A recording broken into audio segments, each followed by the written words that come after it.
So welcome to the panel, which is called When Reality Meets Science Fiction. I'm Annalee Newitz. I'm the moderator, and I'll be participating in the conversation a little bit too. Here I have Zach Mason, whose most recent novel is Void Star. Meg Elison, whose most recent novel is Book of Edda, which is part of a series, which we'll be talking about, and Cory Doctorow, whose most recent novel is Walk Away. And I'll be kind of asking them questions about their recent stuff, but there's no reason why we can't be talking about your whole body of work, and you guys can certainly ask about that too. So one of the things I wanted to say before starting is that everybody's going to be signing books at the end of this. Booksmith is our awesome bookseller. Thank you to Booksmith. And that will be right out in the lobby. So if you want to get a copy or if you have a book you want signed, just let us know. And we're going to start by each of us doing a very short reading from our recent work, and then we'll have some conversation and then open it up to you guys to ask questions. So why don't we just kind of go in the arbitrary order of how we're sitting? So do you want to get us started with the reading? Sure thing. Zach Mason, everybody.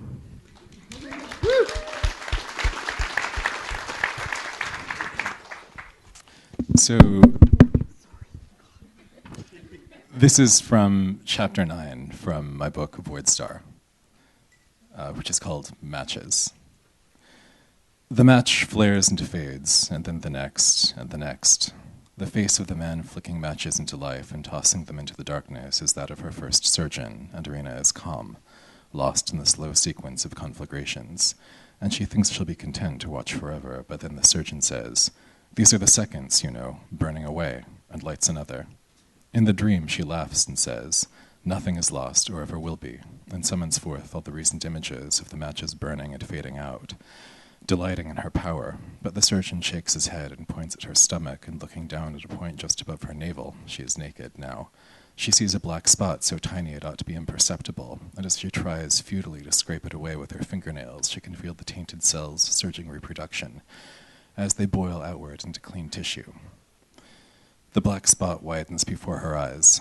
It hesitates as her immune system rallies, then surges again. As it reaches bone, she feels cold. She sits up in the hotel bed and turns off her phone's alarm. The sound of waves hissing over sand stops abruptly, leaving only room tone. Voices reflected down corridors, the hum of the air conditioning, distant traffic. In her bag are pills that offer sleep, or worse than sleep, but she's already late, and the client pays well, and more years of life come dear, so, moving herself like a marionette, she gets out of bed. Brushing her teeth, the little lines around her eyes are a legible fraction of a millimeter deeper, the visible consequence of another bad night. And what other, less obvious damage has her restlessness caused, damage not reparable by any decent plastic surgeon? "So get to work," she tells her reflection. In the early light, the hotel lobby seems oddly tragic, suggesting a valiant determination not to waste the morning. Other souls rush by, coffees in hand, immersed in their phones or having energetic conversations with the air. Most are younger than she is, bustling young things from the vast reaches of the middle technocracy. A pretty, somehow Midwestern-looking girl with roses in her cheeks, clad in the Armani of seasons past, is all but hyperventilating as she berates a cloud of invisible subordinates, who have apparently failed to establish a link between networks in Reykjavik and Poznan. Irina tries to imagine feeling so much emotion over infrastructure, thinks that, medical bills or no, she may have to be less frugal about hotels. In the cab, the fog glows with diffuse morning light, a migraine light, and she puts on her sunglasses, closes her eyes. Her face, reflected in the chrome of the cab's dash, looks closed, remote, arrogant, a mask formed over an interior darkness. She tries a smile, convinces no one. They'll see her essential strangeness, but let them. Her mind turns to the cathedral vastness of the AI's memories. She dozes, soothed by the rush of tires, opening her eyes as the cab ascends an overpass, and there, slipping by, are the favelas, like concrete termite nests on a monumental scale, if termites were inclined to cubism and many balconies. Occasional windows reflect the morning sun. Squinting, she imagines she's looking at geology, the product of a chthonic upheaval in the faults beneath the city. But no, the favelas are actually like a Lebbeus woods drawing she saw in an architecture textbook for half a second 20 years ago. And these things are, of course, what she always thinks when she sees favelas. Her other memory stirs. She has thought these thoughts 219 times, now 220.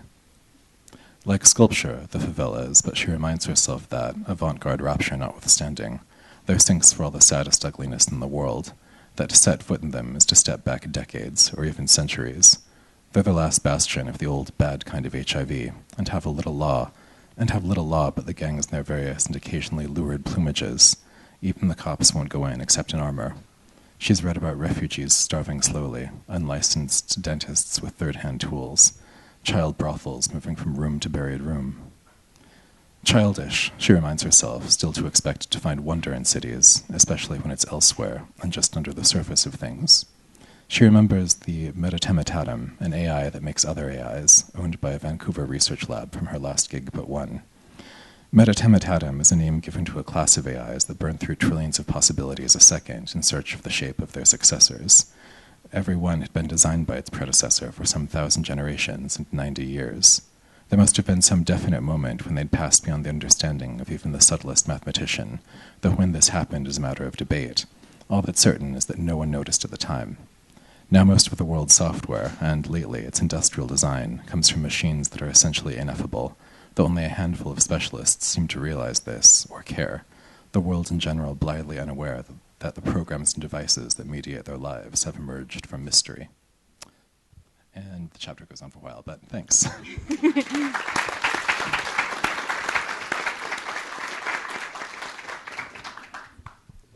So I'm just going to read a little excerpt from my forthcoming novel, Autonomous, which is coming out in September from Tor Books. And this is a section about one of the main characters who is a pharmaceutical pirate named Jack.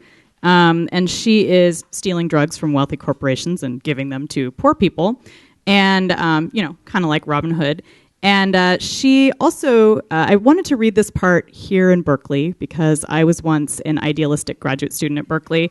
And this is a section about how Jack went from being an idealistic grad student to being a pirate. And she's just had a pretty traumatic experience where somebody's broken into her sub and tried to steal her drugs. Jack hadn't had to kill anyone for a really long time. Usually, in a tight situation, she wasn't in the middle of the ocean. She could run away instead of having to fight. She ran a hand through the salt-stiffened tufts of her hair, wanting to vomit or cry or give up again in the face of the hopeless, endless pharma deprivation death machine. The last thought made her crack a self-chiding smile. Pharma deprivation death machine. Sounded like something she would have written in college and published anonymously on an offshore server, her words reaching their destination only via a thick layer of crypto and several random network hops. Black pharma smuggling wasn't exactly the job she'd imagined for herself 30 years ago in the revolutionary fervor of her grad student days. Back then, she was certain she could change the world just by making commits to a text file repository and organizing neatly symbolic protests against patent law. But when she'd finally left the university labs, her life had become one stark choice: farm patents for shitty startups or become a pirate. For Jack, it wasn't a choice at all. Not really. Sure, there were dangers. Sometimes a well-established pirate ring in the Federation would find a few of its members dead or jailed for life, especially if a corp complained about specific infringements. But if you kept a low profile, modest, and quiet, it was business as usual. But not usually business like this, cleaning up after a guy she'd killed over a bag of pills and a bot. So basically this guy who was trying to steal from her has left. He kind of breaks in with a bot, which is a robot, and the bot has just kind of collapsed on the floor. So Jack goes to explore what's up with this bot. Jack expected the bot would still be in the same spot where he collapsed, eyes wandering under the control of some shit algorithm yanked off the net. But he wasn't. Jack squinted, trying to figure out why the bot was huddled into a shadow where the wall met the floor. She'd started the ship moving again, and bubbles slid past the dark portals of the submarine. He was sleeping. Suddenly, Jack realized why the bot could look so beaten up but still show no signs of an alloy endoskeleton. This wasn't a biobot. It was just plain bio, a human. She leaned against the bulkhead and groaned quietly. A damaged bot was almost always fixable, but a damaged human? She had the goods to repair a mutating region in his DNA and purge his body of common viruses, but nothing could fix a wrecked cognition. As she pondered, the hunched figure sat up with a start and stared at her with eyes whose emptiness was now far more awful than bad software. She wondered how long he'd been indentured to the dead thief. There was a number branded on his neck, and he'd obviously been following orders for a long time. So she offers him some food and introduces herself, and she says, "I'm Jack." He ignored her, taking a sip from the bowl, then dunking the bread in and biting off a chunk. Jack leaned on the counter and watched, wondering if the kid even had a name. Families with nothing would sometimes sell their toddlers to indenture schools, where managers trained them to be submissive just like they were programming a bot. At least bots could earn their way out of ownership after a while, be upgraded, and go fully autonomous. Humans might earn their way out, but there was no autonomy key that could undo a childhood like that. "I'm 3Z, he responded finally, breaking Jack out of her spaced reverie. He'd swallowed about half the broth, and his face didn't look quite as blank as it had before. It was hard to miss the fact that the last two numbers branded into his neck were 3 and Z. That scar was his name, too. Jack folded her arms over the sudden stab of sympathy in her chest. "Nice to meet you, 3Z.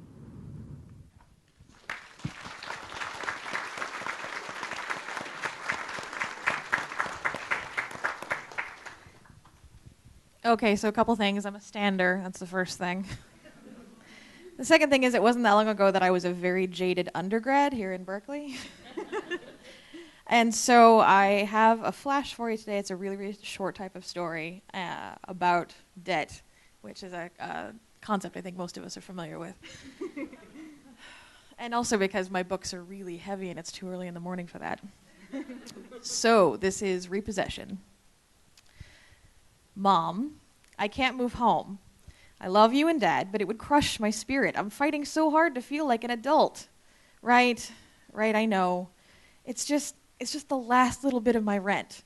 I swear to you I won't ask again. Yes, cross my heart. There came a knock at the door that gave Benji an excuse to tell his mother he had to get off the phone. It took a couple of tries to get off, but by the time she had said an unsure goodbye, the knock had come again. More insistent. He lunged for it to stop the noise. On the other side of the door stood a short, bald man in overalls with a tweed jacket on top. Behind him were two unsmiling men with bulging forearms crossed identically over their chests. The short man consulted his clipboard. "Are you Benjamin Alistair Sutherland?" "Yeah, that's me." Benji eyed the clipboard and the man's clothes suspiciously. "I represent Great Lakes Financial Services. I'm here to repossess your undergraduate education for non-payment of your student loans."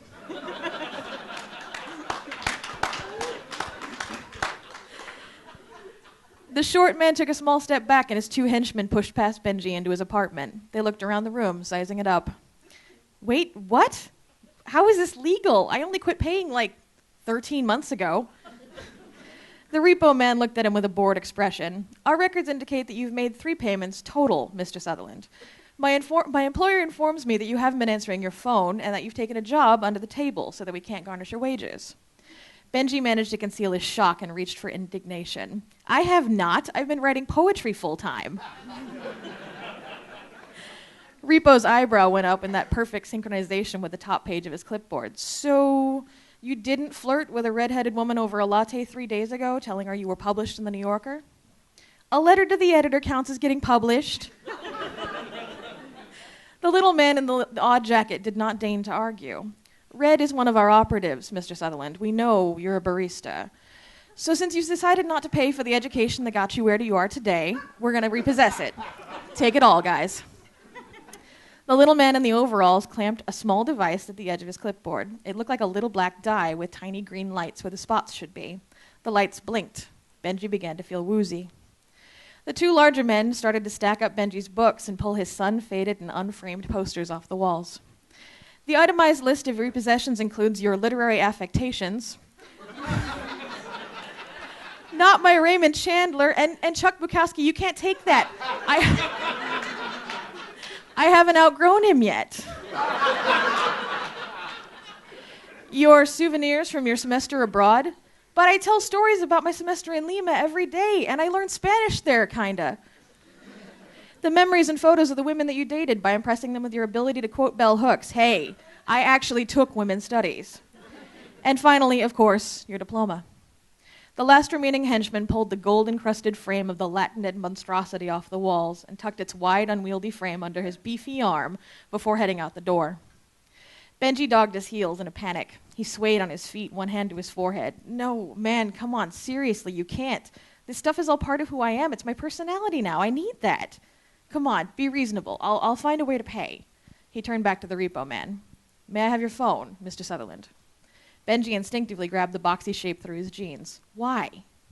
I've also have orders to repossess your wit and repartee. I'm willing to bet most of it is on Twitter.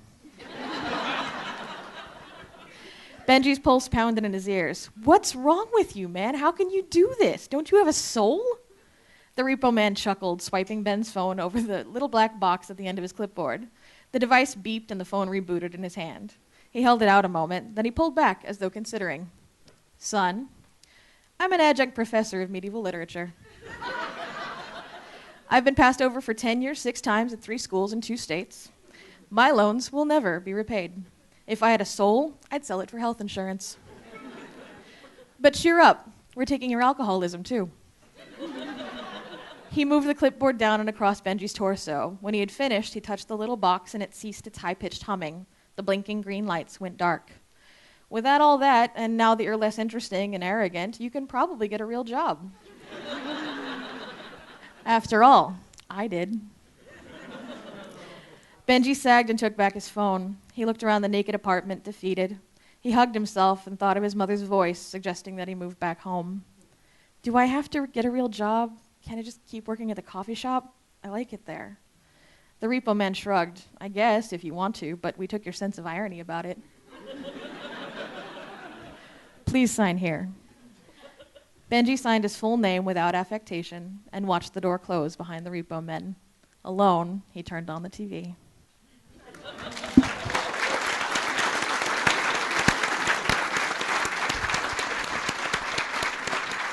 Boy, that was great.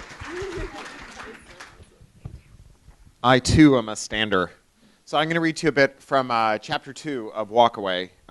This chapter is called You All Meet in a Tavern. Sundays at the Belt and Braces were the busiest, and there was always competition for the best jobs. The first person through the door hit the lights and checked the infographics. These were easy enough to read that anyone could make sense of them, even a noob. But Limpopo was no noob. She had more commits into the Belt and Braces firmware than anyone, an order of magnitude lead over the rest. It was technically in poor taste for her to count her commits, let alone keep a tally. In a gift economy, you gave without keeping score because keeping score implied an expectation of reward. If you're doing something for a reward, it's an investment, not a gift. In theory, Limpopo agreed. In practice, it was so easy to keep score, and the leaderboard was so satisfying that she couldn't help herself. She wasn't proud of this, mostly. But this Sunday, first through the door of the Belt and Braces, the infographics showing nominal, all alone in the big common room with its aligned rows of tables and chairs, she felt proud. She patted the wall with a perverse, unacceptable, proprietary air. She'd helped build the Belt and Braces, scavenging the Badlands for the parts its drone outriders had identified for its construction. It was the project she'd found her walkaway with, the thing uppermost in her mind when she'd looked around the Badlands, set down her pack, emptied her pockets of anything worth stealing, and walked out into the Niagara Escarpment with nothing but some underwear in a bag, past the invisible line that separated civilization from no man's land, out of the world as it was, and into the world as it could be. The code base had originated with the UN High Commission on Refugees and had been field trialed a lot. You told it the kind of building you wanted, gave it a scavenging range, and it directed its drones to inventory everything nearby, scanning multiband, doing deep database scrapes against urban planning and building code sources to identify usable blocks for whatever you were making. This turned into scavenger hunt inventories, and the refugees or aid workers, or in shameful incidents, the trafficked juvenile slaves, fanned out across the landscape to retrieve the pieces the building needed to conjure itself into existence. These flowed onto the job site. The building tracked and configured them, a continuously refactored critical path for its build plan that factored in the skill level of workers or robots on the site at any moment. The effect was something like magic and something like ritual humiliation. If you installed something wrong, the system tried to find a way to work around your stupid mistake. Failing that, the system buzzed your haptics with rising intensity, and if you ignored them, it tried optical and even audible. If you squelched that, it started telling the other humans that something was amiss, instructed them to fix it. There had been a lot of A-B splitting of this. It was there in the code base and the unit test for anyone to review, and the most successful strategy the buildings had found for conjuring themselves into existence and correcting humans was to pretend that the humans didn't exist. So, if you planted a piece of structural steel in a way that the building really couldn't work with and ignored the rising chorus of warnings, someone else would be told that there was a piece of misaligned material and tasked to it with high urgency. It was the same error the building generated as something slipped. The error didn't assume that a human being had fucked up through malice or incompetence. The initial theory had been that an error without a responsible party would be more socially graceful.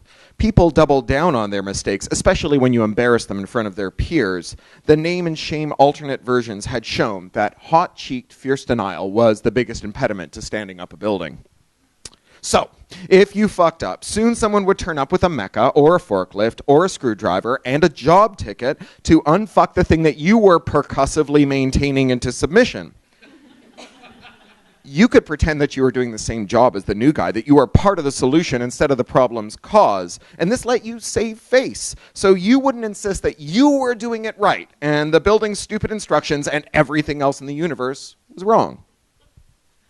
Reality was chewily weirder in a way that Limpopo loved. It turned out that if you were dispatched to defoobar something, and you found someone who was obviously the source of the infoobarage, you could completely tell that the structural steel was not 3 degrees off true because of slippage. It was 3 degrees off true because some dipshits flubbed it. What's more, Senor Dipshit knew that you knew that he was at fault.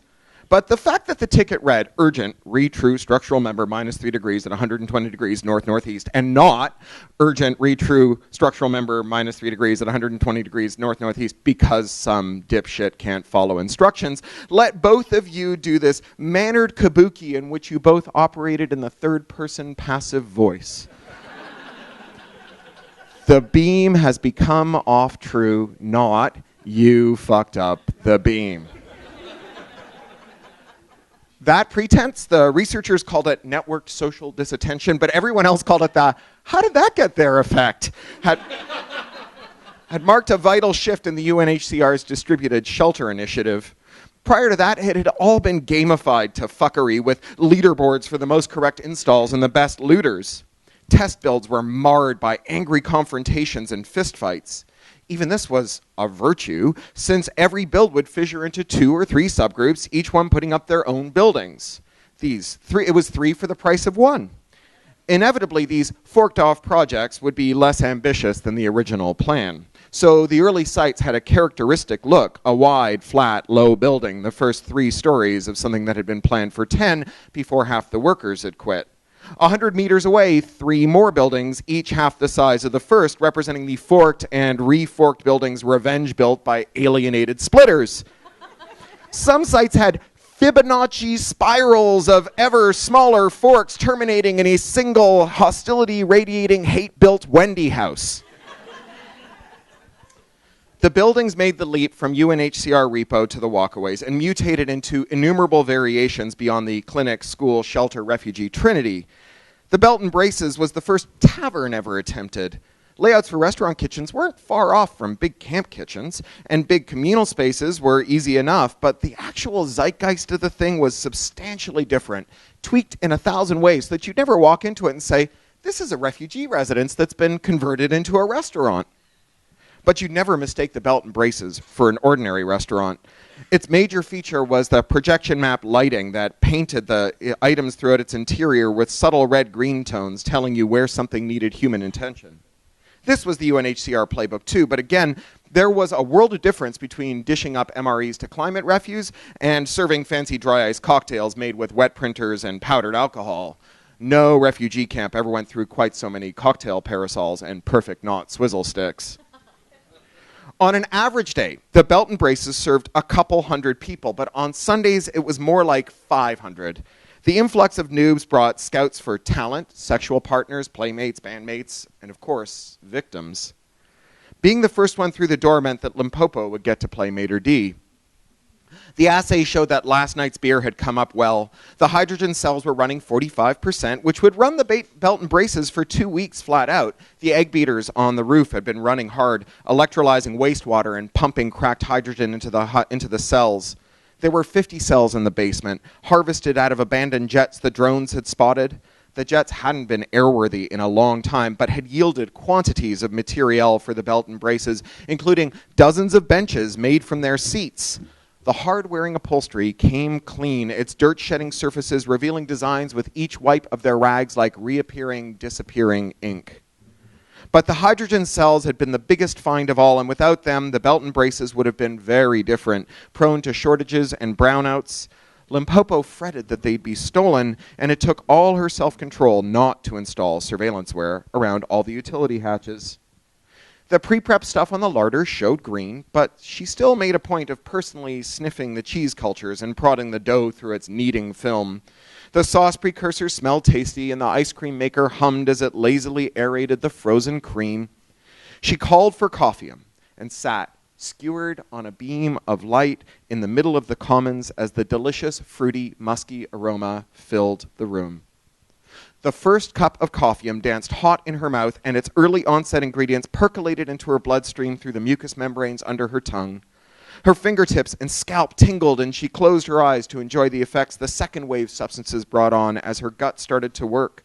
Her hearing became preternatural, and the big muscles in her quads and pecs and shoulders got a fiery feeling like dancing while standing still.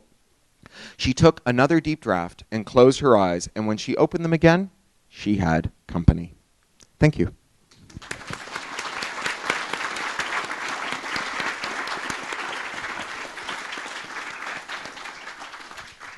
Well, that was awesome. So I wanted to I have a question for basically all of you, which is that one of the things that was interesting to me reading your recent work is that I feel like each of you tackles the kind of cliched trope of the apocalypse in a way that completely undermines our expectations. So, for example, in Void Star, we have a classic cheesy sci-fi apocalypse scenario, which is AI becomes intelligent and is able to reproduce itself. But that AI is nothing like we would expect, and it completely defies our expectations. I feel like in your tales, in your books of The Unnamed Midwife and the Book of Edda, we have a classic kind of disease apocalypse that does not go where we intend it. As you know, people who maybe watch The Walking Dead, we don't expect the kind of characters that you have.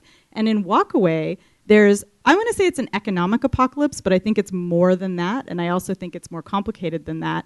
And your characters are dealing with it, and again, in a way that is very much against the grain of a typical apocalypse story. And so I wish that each of you would just talk a little bit about how you took those tropes and why you chose them, and then how you kind of subverted them. And did you do it consciously, or was it just kind of like, fuck these tropes, or how did that come about? My book was originally going to be called Fuck These Tropes. But, awesome. They wouldn't let you do that, though. The website was taken. Yeah. So, let's see. So for background, I did a PhD in artificial intelligence, and I work in AI and machine learning stuff in the Valley. So I have decided opinions on the matter. And sure, okay. Let me know if I become let me know if I'm inaudible again. So in fiction, AI is usually either Frankenstein, it's gone rogue, or Pinocchio, it wants to be a real boy. And both of these seem to me to be wrong.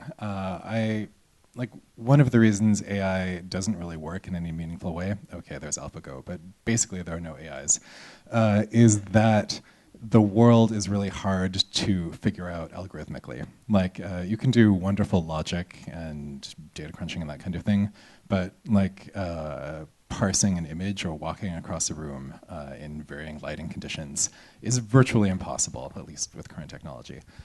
So the way I imagined AIs was that they got really, really good at working in non-physical domains like industrial design, coding, mathematics, that kind of thing. But they not only were inept as far as manipulating and interpreting the physical world, they were more or less unaware of its existence. To an extent, I base the AIs on Stanislaw Lem's Solaris, which is, so it's in the book more than the movies, but Solaris is like this maybe intelligent planet-like object. It's hard to get a handle on this thing because even though it's sort of intelligent-ish, certainly it's reactive and appears to have goals. It's not human-shaped in its processing, and so no matter how intimate you get with it, it's still essentially alien. And that's kind of where things go in Void Star. The AIs are doing a lot of the work in the world. They're creating most of the programs and most of the industrial artifacts, but nobody really knows how they work anymore. You don't have... Yay, AIs that don't know what's going on. You don't have to clap after every single time. We'll all clap at the end. All right. So in my case, it definitely was fuck these tropes. That was a good place to start. I grew up on science fiction like a lot of science fiction writers, and I started reading post-apocalypses very early. I picked up a lot of the stuff from the 40s and the 50s, like Alas Babylon, Lucifer's Hammer, Canticle for Leibowitz, that kind of thing. And I read steadily through, in books written in English, everything I could find, and there are a bare handful of books that take place after the end of the world where women are people. In most of these books, women aren't people. They have no different biological needs from men. They never get pregnant. They never get upset. And they never look for tampons. So I started seeing this hole in the shelf of books that I like to read. And there's Octavia Butler, there's Margaret Atwood, there's P.D. James, and then there's a whole lot of nothing. So I wanted to write about the end of the world being like the world we live in, more difficult if you're a woman. So in my first book, the book of the Unnamed Midwife, it's your standard plague narrative. Almost everyone on Earth is dead, except there are 10 men left for every one woman on Earth. I was reading, there's a wonderful graphic novel series, if you haven't read it, it's an Eisner winner called Why the Last Man.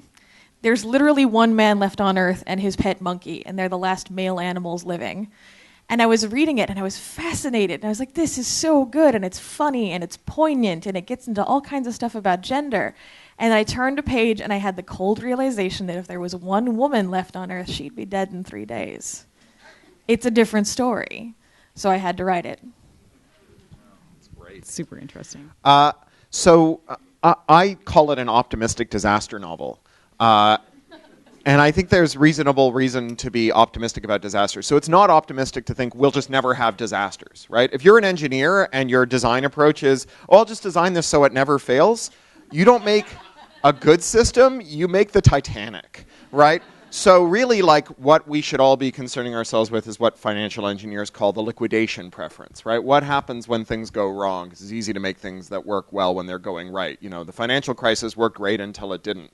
And so I think that, like, in science fiction, we like to write really pessimistic disaster stories. We like to have disaster stories in which the first thing that happens when the lights go out is your neighbors come over to eat you.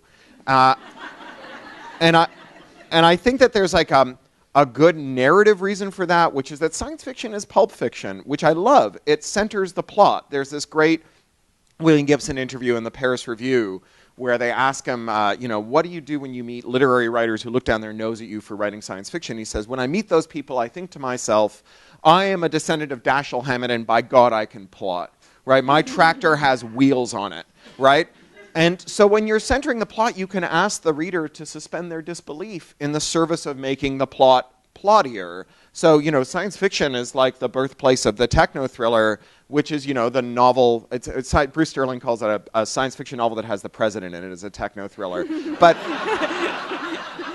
I think that techno thrillers are also the novels where we ask people to use computers all day to pretend that computers can't do things that they do all the time, and which they do impossible things that we know they'll never do in the service of making the plot plottier. And when we write disaster stories, we like to kind of mash up man against man and man against nature. We have man against nature against man, where Loma Prieta hits, and instead of everybody running out to the streets to see how they can help, everyone, goes over to their neighbor's place to see if they can steal their stuff, which is not actually what happens, right? I just was in the UK on tour with this book during the Manchester terrorist crisis, and what actually happens when crisis hits is that the refrigerator hum background noise of your petty grievances and disagreements, it stops. And in the moment of clarity afterwards, you forget all that stuff, and solidarity is what pours out. And I was inspired by a Bay Area writer named Rebecca Solnit, who wrote a spectacular book about this, called Paradise Built in Hell, which is just about the fact that people are really good to each other in times of disaster, but that rich people can't believe that that's what's going to happen, and so they preemptively strike against the people before the poors can come and take their stuff. And her canonical example is like the 1906 earthquake here in San Francisco, where General Funston marched his troops out of the Presidio convinced of two things that he was very wrong about. The first was that he knew how to use controlled demolitions to make fire breaks, and the second was he couldn't let all those people whose houses he just set on fire back into the mission to fight the fires because they would loot, which is how he came to burn down a quarter of the mission, or a quarter of the city rather, all of the mission. And that has consequences, right? Telling stories about disasters in which people are the problem instead of the solution, in which disaster becomes catastrophe because of the underlying nature of the human animal, actually makes our disasters into catastrophes. And I wanted to write a story in which the conflict arose partly between people who are convinced that people couldn't be trusted and people who are trying to solve their problems, but also a story in which the central conflict was between people who weren't terrible people but had fundamental irreconcilable disagreements about how to solve their problems, right? Because ultimately the drama of disagreeing with people you love and who are of goodwill, but not being able to reconcile those agreements, that drama is a lot more pointed than the drama of disagreeing with mere enemies, right? Nobody ever lay in bed at night recriminating with themselves because they won an argument with someone they hated, right?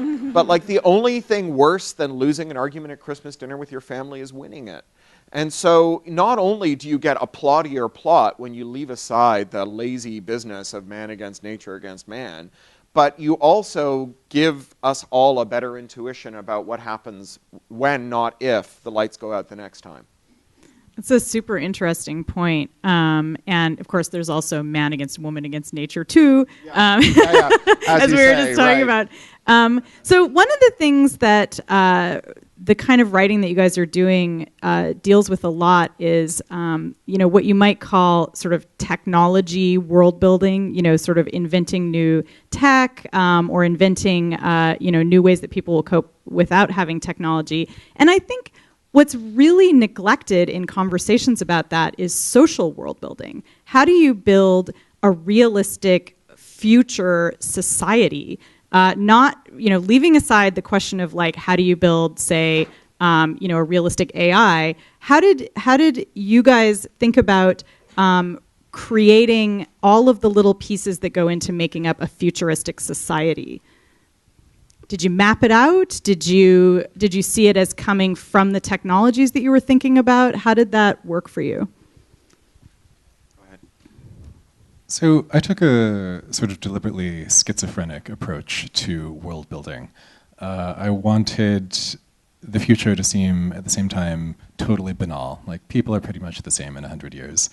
They want the same things, they interact in the same ways, and also completely alien. There have been fundamental shifts in the way things work, and everything sort of recrystallizes around that.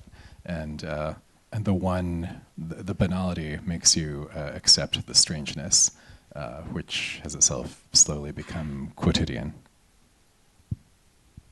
Did you? I had to do a lot of research on midwifery and childbirth in places where there's very little technological advancement, and I learned some of the basic midwifery skills that used to define the profession that we no longer use here from midwives working in Haiti and sub-Saharan Africa. I did a great deal of anthropological research because I didn't have a functioning model for polyandry, which is to say a woman with many husbands, because I needed that in my world, and there are only a few examples of it.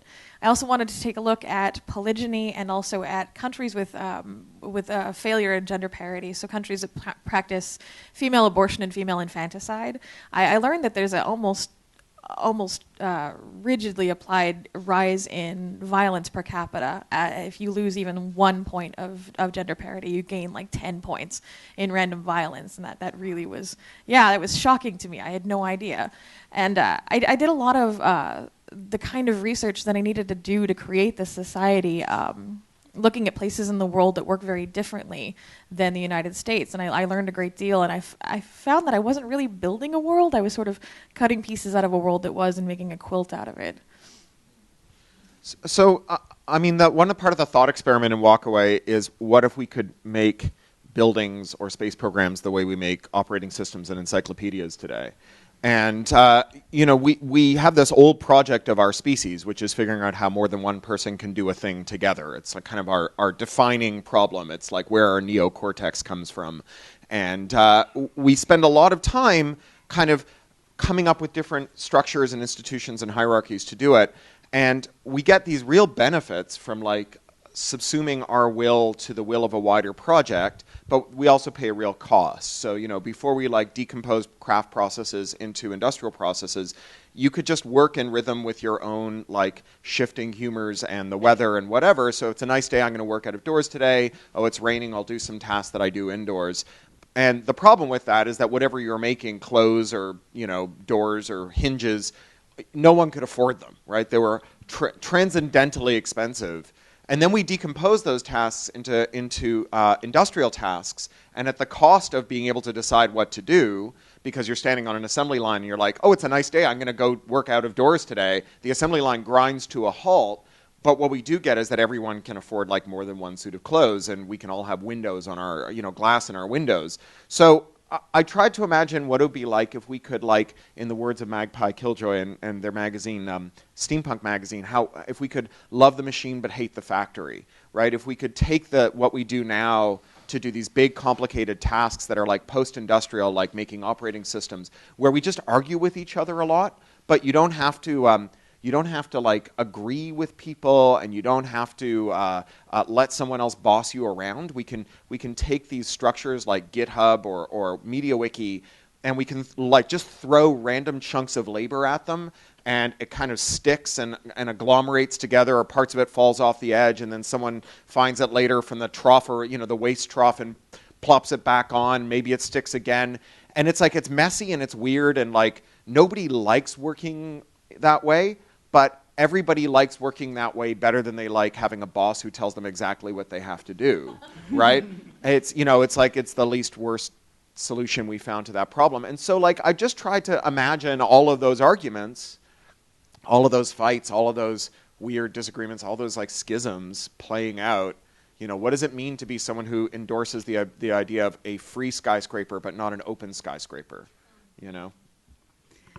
So, Zach, I know that your project shares a lot more with the literary tradition than maybe the science fiction tradition that we're all geeks in. And I'm wondering how, when you're trying to evoke the world of AI, how did you think about the way that you would use language specifically to do that? Like, how did language become part of the way that you were trying to basically, as you said, make a world that feels really alien and make consciousness that feels really alien?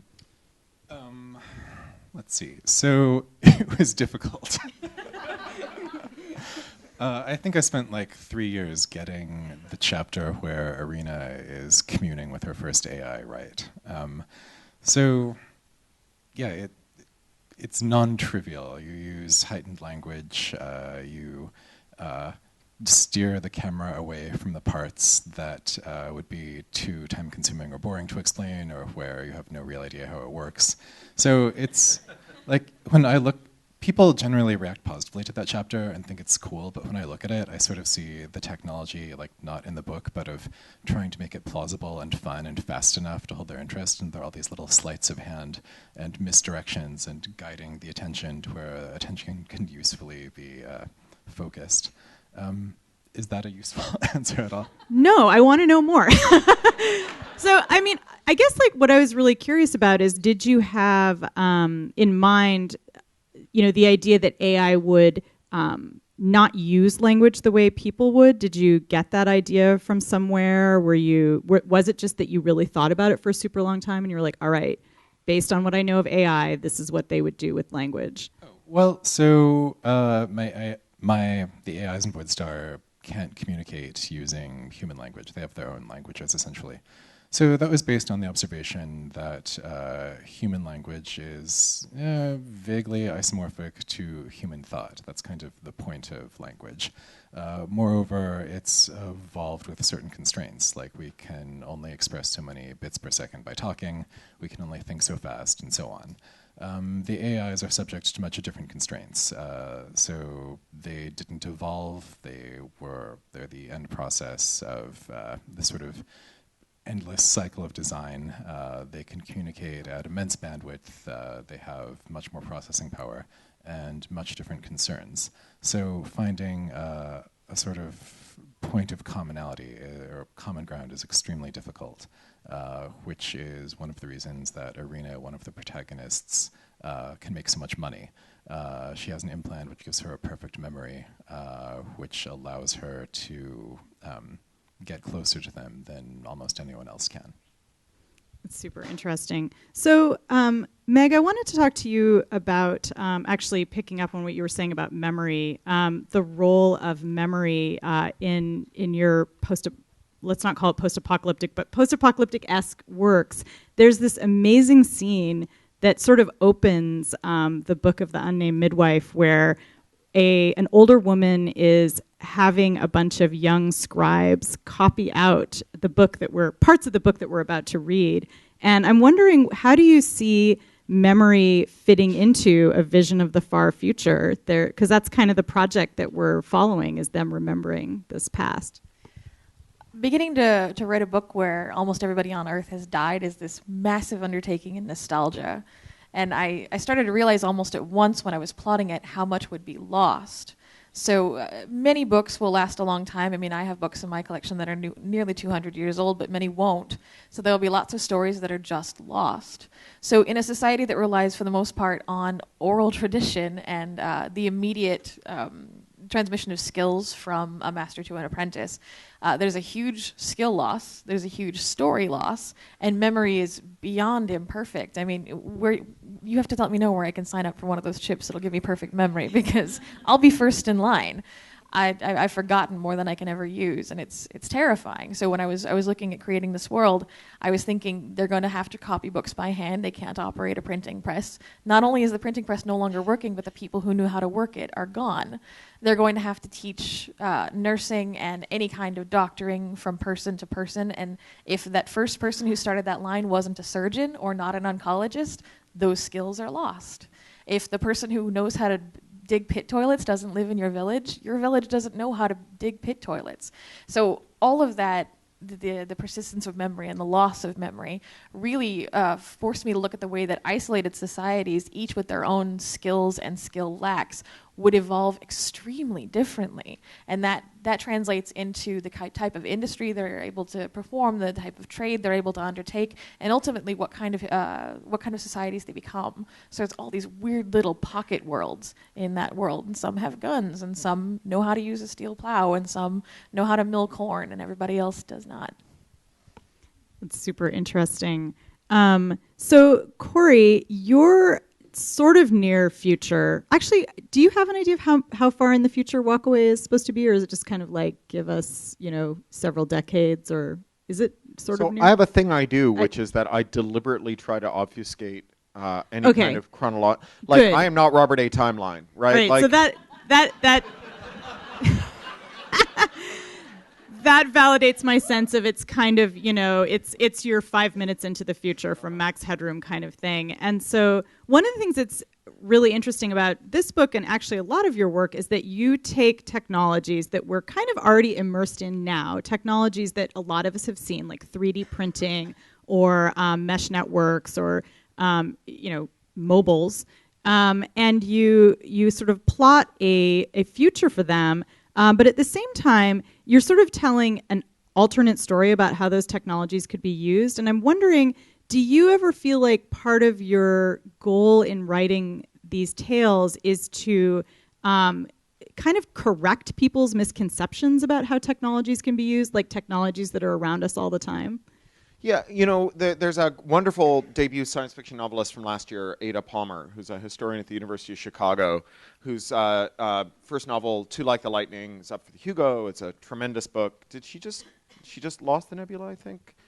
Yeah. To Charlie Jane. Yeah. All right. Still, being nominated for the Nebula is pretty badass. Yeah. And she's a historian at the University of Chicago, and every year she has her undergraduates LARP over like a period of weeks the election of the Medici's Pope. For weeks and weeks, and she assigns them identities, gives them their biographies, and they form alliances, and they stab each other in the back and whatever. What's interesting is that every year, some of the final candidates for the Pope are the same. Those are the people who, broadly speaking, historic forces had preordained would always be in the final running. But some of them are always wild cards. And, this question of which elements of our history are contestable and which elements are inevitable, and how the inevitable ones got inevitable, and I think ultimately all inevitable things in our world today were contestable in the previous round. Someone moved some pieces around on the board so that they had closed off some of the avenues, but they chose to move those pieces. I mean, I don't think that there is a Harry Seldon who's going to tell us what's going to happen over the next 2,000 years, because what we do makes a difference, right? Like, if the future were predictable, there'd be no reason to get out of bed. So, I think oftentimes when people make statements about the non-contestable uses of technology, those statements are demands cloaked as predictions or observations. So Zuckerberg says, millennials don't care about privacy. It's not one of our contemporary norms. What he means is, if millennials didn't care about privacy and it wasn't one of our contemporary norms, I would be rich as fuck even more, right?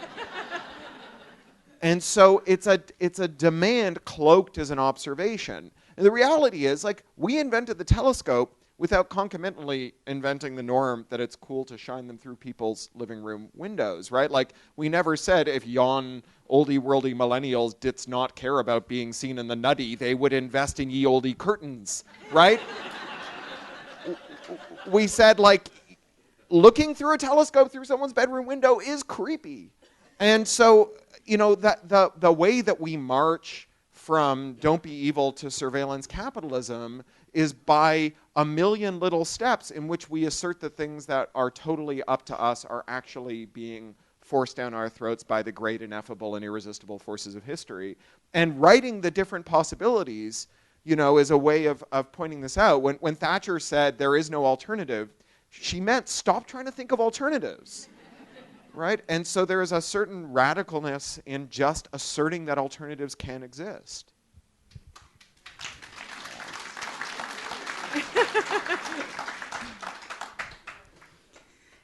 So I wanted to drag us back to the topic of education, which I mentioned briefly earlier, because here we are, we're in a company town devoted to education. And all of us, I kind of cyber-stalked you guys, and I think all of us have a somewhat weird relationship with education. You're a high school dropout, right?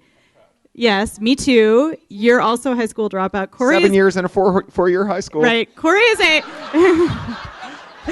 But also you're like a multiple college dropout, dropped out too. of 4 undergraduate programs. Right. So, and yet, here we are, we're writers, we're trying to assert that we have something to say, and I think some of us are even getting paid for having brains. And so I'm curious, just sort of stepping out of, that, what do you guys think the future of education is going to be? Are future people going to be more like us, kind of building a weird educational path that doesn't fit the norm? Is education just going to die out completely? Is it going to be all like online courses? Like, what's happening? Tell us now. So If I could predict the future, I would not get out of bed, as I said before. So I don't know what the future of education could be, but I'll tell you what the contemporary crisis of education, the present is the moment at which the past becomes the future. So the thing that's happening in this present is the belief in the financialization of all things, including education. And so the intrinsically non-market activity of teaching people has become an extremely market-based thing. And so we have this idea that an educational system is a business whose shareholders are the public and whose board of directors is the government and whose managers are the principal and the administration, and then the employees are the teachers, and then the products are the kids who come out of it. And against that, we just, we use metrics, right, to kind of try and figure out if they work or not. Some of them are just garbagey metrics anyways, value added, whatever. It's just like statistically incoherent way of measuring what happens in a classroom. But even without that, it ignores this non-deterministic element of education. So when I was in grade 2, Annalee, you and I were talking before about how both of our parents are teachers. So my mom was a kindergarten teacher in the school that I went to school at, and her former teaching partner was my grade 2 teacher. And so one day I walked into school and grabbed Alice in Wonderland off the shelf before the bell rang and sat down and started reading it. And my mom's teaching partner looked over and was like, Cory's mom will be okay if I just leave him there because he's stuck in. And I spent 2 days, came back the next day and just sat there behind the cubbies reading a book, right? And that's how I became a writer and whatever. And today, a teacher who recognizes that there is a moment in which education is happening and their job is to get the hell out of the way risks you failing the standardized test because you are not acquiring knowledge in the ordained order. And so actual pedagogy takes a backseat to measurement. And that, I think, is the contemporary crisis of education. So if you wanted to write a dystopia, project that further. If you want to write a utopia, write a resistance to it. One of the things that I thought was interesting about the piece that you just read was that it was all about how your education could be essentially extracted from your brain. You have memories that have been commodified, basically, in Voidstar. So I wonder if that's part of what we're seeing as we're heading toward a world where we view knowledge as something that can just be kind of implanted and taken away, and it isn't this kind of organic process that Cory is describing. Well, I mean, since, as Cory pointed out, it's being so commodified, it's difficult not to view it as a commodity, which is to say something that can be given or taken or rationed or given only to a certain percentage of the population. It's so difficult to say what the future of education is going to be. My Lyft driver this morning was a PhD in Spanish and history teaching at Sac State.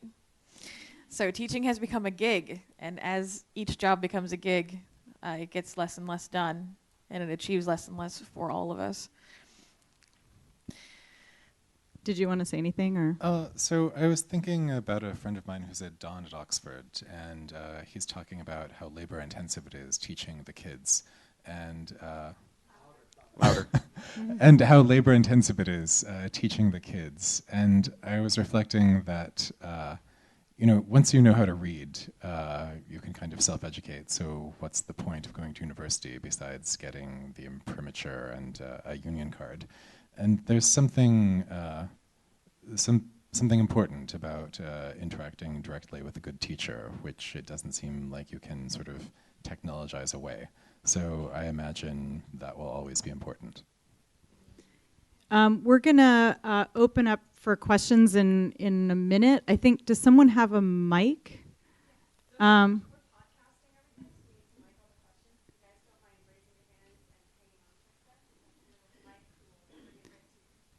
Yeah, I used to be a professor here at Berkeley very briefly, and for me, I think that coming into the world of writing and writing online kind of was an extension of that because I could continue to interact with people through comments, usually quite fruitfully, not always. So, at least in a classroom, people would just fall asleep if they wanted to be antisocial, which never really bothered me, but, online, people have other ways of expressing that. So, anyway, so... Feel free to fall asleep, but please do not ask antagonistic questions. So,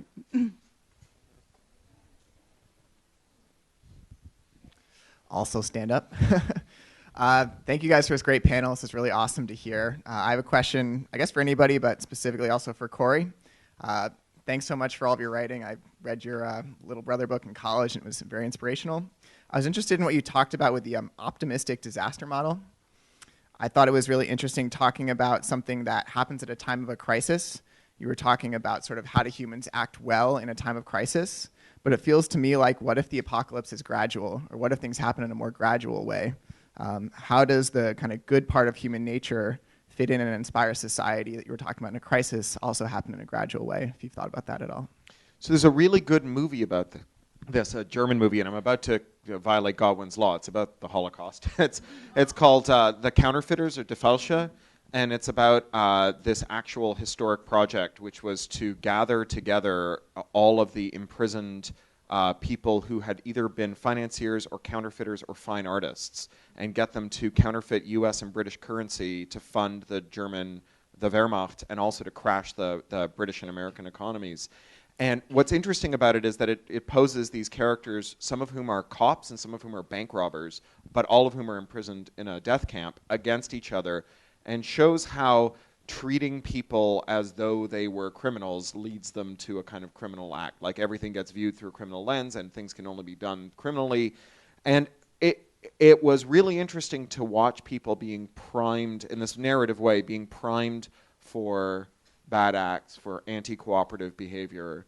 Again, like I don't make predictions, right? I try to make interventions. And if I was trying to make an intervention to make for graceful failure, it would be to do things like prime people to understand a common destiny, as opposed to an individuated destiny. And there are ways in which our individuality really matters, but like we're not epidemiologically or microbially isolated, right? Like it doesn't matter. Like there's probably what's happening in part right now with climate change denial is a certain group of people really think that they can just spend their way out of the crisis, while the rest of us can't. But you can't buy your way out of Zika and antibiotic-resistant TB. And so, understanding that like at some really foundational levels we have a shared destiny, I think is the origin of solidarity.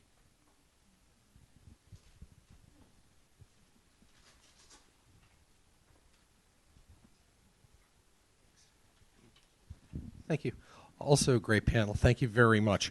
Some of the things you've been talking about with respect to education, specifically your last comment, Zach, where you talked about once you can read, you can self-educate. Across all of the books, across all of your books, yours, Meg's, Cory's, Annalee, I haven't read yours, so, but it seems to me that yes, learning to read helps you self-educate, but we've got methodologies. We've got, not to make the assertion that it should be so, like you said, Cory, but how do we preserve methodologies to preserve knowledge? The scientific method, trial and error. I mean, we can't necessarily rely on self-correcting algorithms or accurate transmission of word of mouth. How do we preserve that in a post-apocalyptic setting? What do we do? What's sort of the methodologies, and how do you handle that in the writing? I mean, it's a huge challenge. One of the things I'm actually working on in my third book, which is currently in progress, is the idea of reviving science, not just as a thing that everybody believes in, but as a verb, as a thing that we do, as a way that we think. And it seemed to me that it's very important, and it's often overlooked, to teach children very early the beginnings of scientific method and the beginnings of critical thought. I don't know about you guys, I was educated mostly in California, but I didn't get any critical thinking instruction until late in high school when they started hitting the panic button and saying you'll need this in college. I should have seen it much sooner than that, and so should you. Same with scientific method. I learned the basic method for like the science fair in third grade, but it was only us science fair kids. No one else was getting it. So I think before the apocalypse happens, or as this one proceeds, we should really focus. We should really focus on introducing children to the ideas of skepticism and those very important methodologies much sooner. How about in the back, there's a woman with her hand up, a little more gender parity. I actually have a very broad-based general question and I'm curious about your responses. Some people call science fiction speculative fiction, and I have the sense as a reader that there's this imminent convergence of reality with science fiction, that reality is catching up to science fiction, that these scenarios and speculations are becoming increasingly plausible. Do you share that feeling? Where is sci-fi now? What's going on in the present moment that you see as amplifying or predicting your writing? And Cory, I also just was wondering if you could repeat the name of that book by the historian at the University of Chicago. It's Too Like the Lightning by Ada Palmer.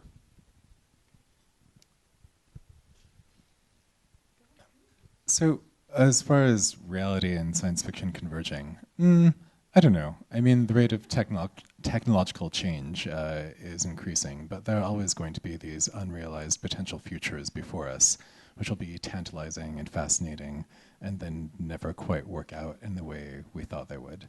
So I imagine science fiction will be around even in the year 10,000 AD, when, we're all cyborgs. But hopefully. We'll be dreaming of the amazing, post-cyborgian entities that we could be if technology just got a little farther along. And I wanted to just add to that. I think that's absolutely right. And I think that science fiction isn't just about predicting the future or predicting an alternate future. It's also about, as we were talking about earlier, building worlds that are plausible and thinking about science and technology in the context, in a social context, and how it might be used. So you might even have a piece of technology that's in common use today, but science fiction can take it and put it into a new context, like some kind of apocalypse or an economic disaster, and suddenly phones are being used for something very different than they are right now. Suddenly the internet isn't what it once was.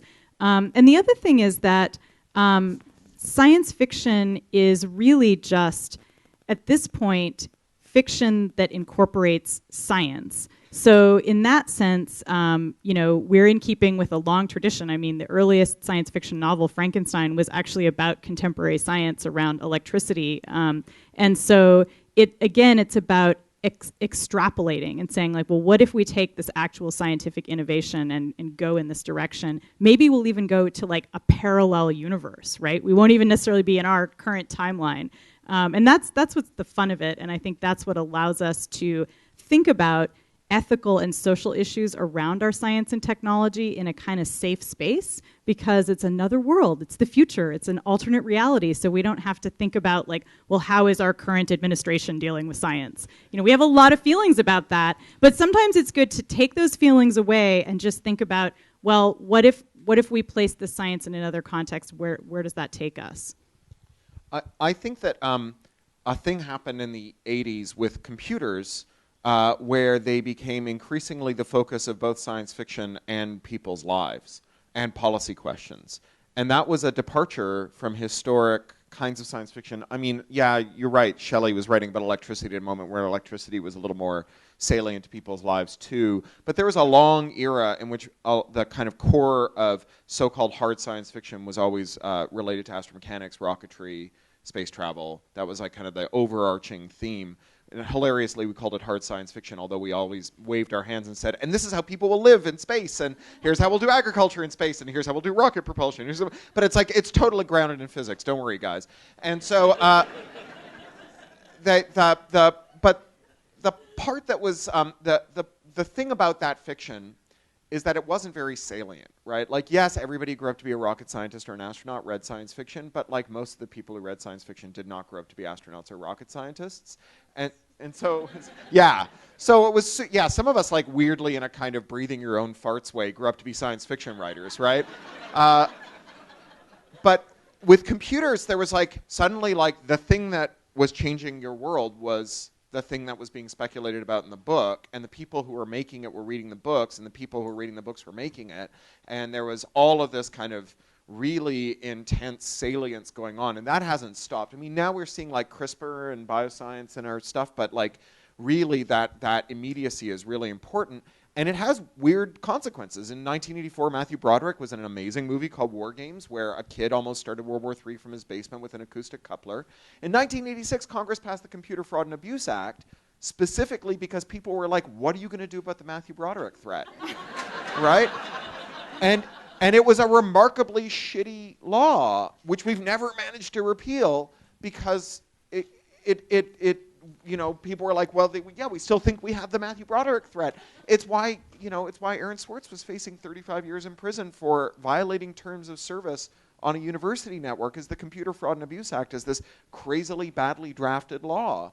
And so now, like, what our books about computers say has this really intense salience, and so that it creates this new moral duty for writers, or this new moral outcome for writers, where like all of those techno thrillers where the crypto catastrophically fails at the minute the cops need it to, now have Theresa May saying, like, don't tell me we don't know how to make crypto that works when people are using it to protect their pacemakers from malicious firmware updates, but fails when we need it to catch terrorists. Like, I've seen those movies. You can do it, nerds. Just nerd harder. Right? So I want to just say one quick thing to push back on a perfectly reasonable criticism of Golden Age science fiction, which is that it isn't hard sci-fi. I mean, hard sci-fi is just bullshit anyway. Like, there's no hard or soft. It's all sci-fi.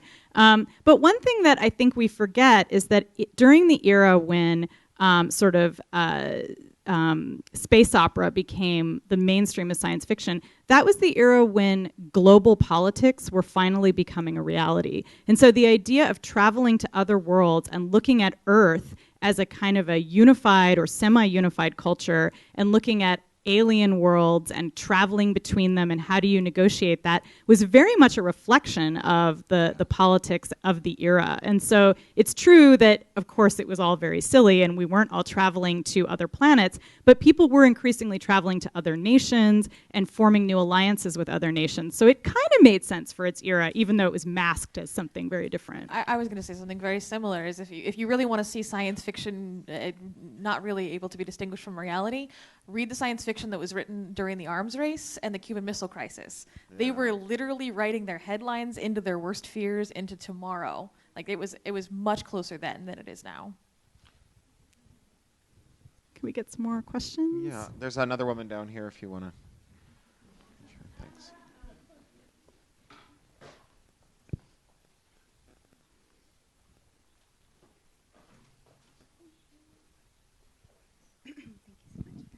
This has been fascinating. And I have an internal question for you, and I'm not quite sure how to word it. But what I'd like to know is, especially for beginning writers, what did you go through inside, that the ideas that you had and the thoughts you wanted to get out, that they were, the courage, that they were worth all that time you invested, the research you do, to write them and to be seen and the author of them? Because personally, I'm a community organizer, peace educator, and it takes all my courage to say, I have a vision of what could be in Oakland or Berkeley, and to have people believe me, and you're doing things that are really beyond the sort of envelope where I'm working on next month. So I'm just wondering, how do you go through inside? What is that like? So I feel like the core of that is, well, before you can be a writer, you have to be a good reader. And so if you're confident in your taste, then you can tell if what you've done is interesting, and you can sort of find holes in the marketplace, or rather, you can identify what you'd like to read, and then go target that. So we have time for one more question. Do you guys want to do one more? Or do you want to? There are two humans in the back. Or one human in the back, right there. Yeah. Ish. You know, that's right. I'm kind of being anthropocentric. There is an entity in the back. Why, thank you. One thing that I did not hear anybody discuss, and I'm afraid I have not read your work, so I don't know if you addressed them in the on the written page, but one thing that used to be addressed a lot more universally in science fiction that I see kind of not as much anymore is the role that religion plays in it. I mean, I'm wearing a shirt for Star Wars. For some people, Star Wars is a religion. They've literally taken the science fiction and turned it into this spiritual pursuit. Where do you feel the role for prognosticating, for predicting, for preventing, however you want to state your views on what's going to happen in the next 100, 200, 300 years, where do you feel science fiction has in addressing questions of theology and the viability of theology in these future worlds? So religion's actually a big thing in my books. I used it mostly as a series of tent poles around which people could coalesce. I became fascinated after I got married to a Mormon, big coincidence, with the LDS Church and the way they and other denominations like them prepare for the apocalypse. And they put together food storage, and they have contingency plans, and they tell people where to go when there's a disaster. And not every religion does that, but many of the religions that do will be better off and will be able to save people in the worst of disasters than other people could be. I think that science fiction almost always touches on religion, even when they touch on it by completely avoiding it, by suggesting a fully atheist future. It's always been part of humanity, and we can't seem to stay away from it as writers. And when we make it into the good guy, we make it into the bad guy, or we try to obliviate it, and it's always there, even if it's just Jedis. I wrote a short story once called Irobot that was it was about AIs who, after humanity kind of ascends to the cloud, who find themselves with nothing to do and who adopt voluntarily the 3 laws of Asimov's robots as a faith. And it's about a missionary from Asimovism who finds himself, who visits an autonomous dive ship off the coast of Australia that just kind of patrols as though there were humans on board diving, but there never are because that's its job. And it's immortal, and it's an AI, so it just kind of does it forever, and it's looking for meaning in its life with its shitty job. And so this missionary finds the ship with an extraordinarily fertile opportunity to spread its doctrine, and so it becomes an Asimovist. Oh, thank you. The 3 laws are all about the communication of the relationship between artificial intelligence and humanity. Well, also the 3 laws. The 3 laws also make the robots horribly neurotic. I mean, let's not forget that Irobot the frame story is a robo-psychologist who's having to treat all these poor robots that are dealing with the laws contradicting each other and having mental breakdowns and becoming fascist dictators and It's almost like some kind of metaphor. Yeah. And to answer your question, it turns out that the 3 laws are a lot easier to follow if you're a robot if there aren't any humans around. Yes, because all of the contradictions are about your relationship with humanity. Okay, so I think that's a good place for us to end. Thank you. So Thanks, Annalee.